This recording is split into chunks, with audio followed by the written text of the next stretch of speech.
Hello everybody. Today I am going to share with you a very fascinating formula which I have developed.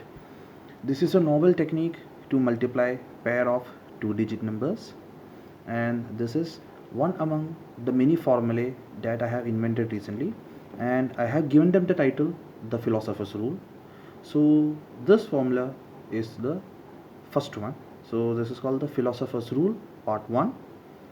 So the philosopher's rule 1 is used to multiply pair of two-digit numbers in lesser duration compared to the conventional method which were taught to us in the school days. So let's see how we can use philosopher's rule to multiply pair of two-digit numbers. As an example, let's take 97 and 68. Fine. So we want to multiply 97 with 68. So to start with the philosopher's rule, first write 97 in this fashion and 68 in this fashion, so that it appears as if like they are in the form of a expanding wing. Fine.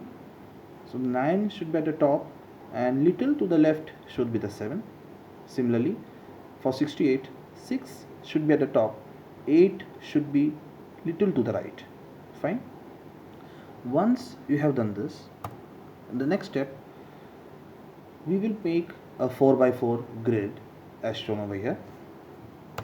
However, all of the cells are not useful. So those cells which are of not any use will be shaded out. So you can see these two are required, over here these two, at the third row this one, and the fourth these. So in this form we need to position the numbers.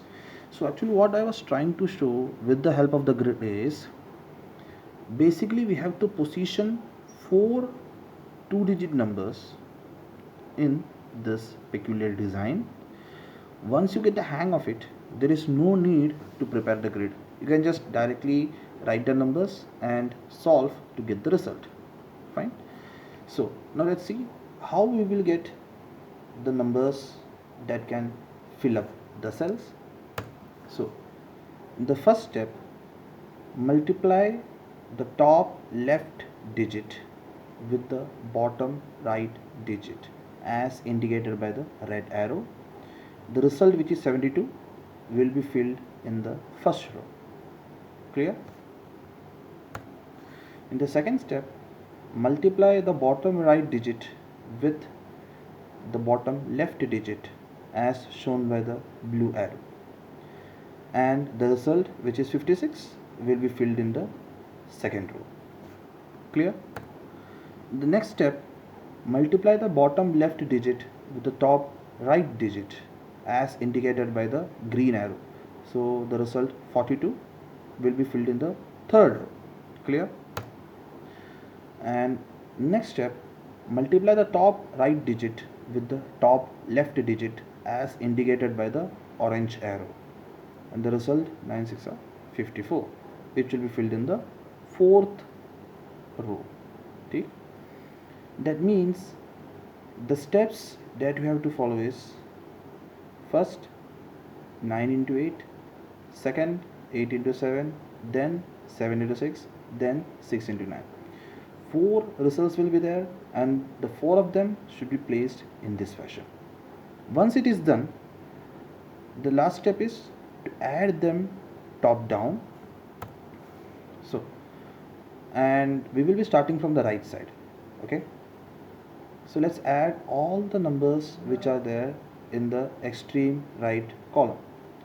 So you can see that there is only one digit which is 6. So the 6 is brought down over here.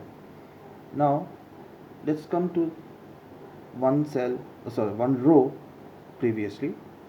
So now we'll be in this column over here. Now over here you can see there is 2, 5 and 2. Add all the 4 of these, we get the result 9. Now come to the column before this. Over here we have 7, 4 and 4. Let's add these 3 digits.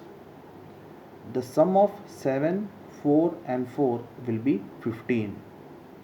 The 5 will be written over here, and the carryover, which is 1, will be passed on to the subsequent previous column over here. So that 1 added to 5 will give you result 6. This means the product of 97 and 68 is 6596. Now let's verify this result with the help of a calculator. I suggest you all check with the help of a calculator whether you are getting the result as 6596. Now the magic of this formula is that you try with any random pair of 2-digit numbers. The result will always be accurate without any flaw. So this formula might be quite unique and even exciting to use, and I do feel once you get the hang of it, you can solve multiplication type questions which come across during the aptitude or any other examinations, and you can solve those questions literally less than in 20 seconds. All you need to do is you have to be strong with the tables and you have to be strong with the addition. Clear? And in the later videos I will be sharing furthermore formulae in the set of the philosopher's rule. I hope that you have liked this formula. I would like to hear from your side, your feedback, your valuable criticism, and you can reach me out in the following handles. Thank you and have a great day.